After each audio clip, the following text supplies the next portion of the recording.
হযরতে আলী বলেন, ভিখারি রে, তোমাকে অর্ধেক ফল দিলাম,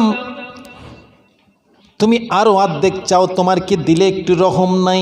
আমার ফাতেমা জীবনে কোনোদিন কিছু চাইনি, আজকের একটু ফল খেতে চেয়েছে, একটু আনার খেতে চেয়েছে, আমি অর্ধেক তোমাকে দিলাম, অর্ধেক আমি ফাতেমাকে খাওয়াবো, তুমি আরো অর্ধেক চাও, তোমাকে দিতে পারবো না। বলে, আলী আমাকে দিতে হবে না, তুমি যদি আল্লাহর রাস্তায় আমাকে দাও তো আমি নেব। আলী বলেন, আবার তুমি আল্লাহর নাম নিয়েছো? ও ভিখারি, তুমি জানো না, জানো না, জানো না, ও ভিখারি তুমি জানো না আমি আল্লাহকে কত ভালোবাসি, আমি ফাতেমাকে ভালোবাসি, আমি হাসান হোসাইনকে ভালোবাসি, আমি নবীনন্দিনী ফাতেমাকে ভালোবাসি, কিন্তু তুমি জানো না আমার আল্লাহকে আমি কত ভালোবাসি। সুরাইয়া বোন আমার টাকা দিল 10, আর দুনিয়াতে খাইয়ে দিও জান্নাতে আখের রস, বল আল্লাহুম্মা আমিন। এইবারে হযরত আলী বলেন, আমি তোমাকে আর দিতে পারবো না, এটা আমার ফাতেমাকে আমি খাওয়াবো।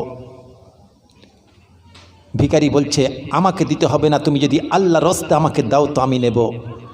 বলছে, ভিখারি রে, তুমি আবারও আল্লাহর নাম নিয়েছো।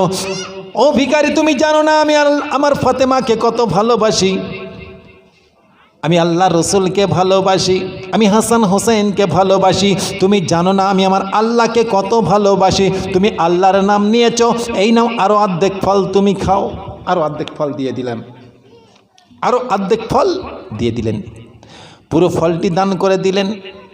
ভিখারি বলছে, তুমি আমার সামনে বসো, আমি তোমাকে দেখতে দেখতে খাবো। আলী সামনে বসে গেলেন, ফল খাওয়া হয়ে গেল। এইবারে জিজ্ঞাসা করছে, তোমার পরিচয়টা দাও। কথা বলতে বলতে মিলিয়ে গেল, কথা বলতে বলতে ফেরেশতা মিলিয়ে গেল। আলী চিন্তায় পড়ে গেলেন, নাম কি? আনাস গাজী। আল্লাহ তার প্রতি হয়ে যাও তুমি রাজি, কাল কিয়ামতের ময়দানে হয়ে যাও কাজী। দিল 50 টাকা, তার ইমান করে দিও পাকা, পকেট কোনোদিন করো না ফাঁকা, বলো আল্লাহুম্মা আমিন।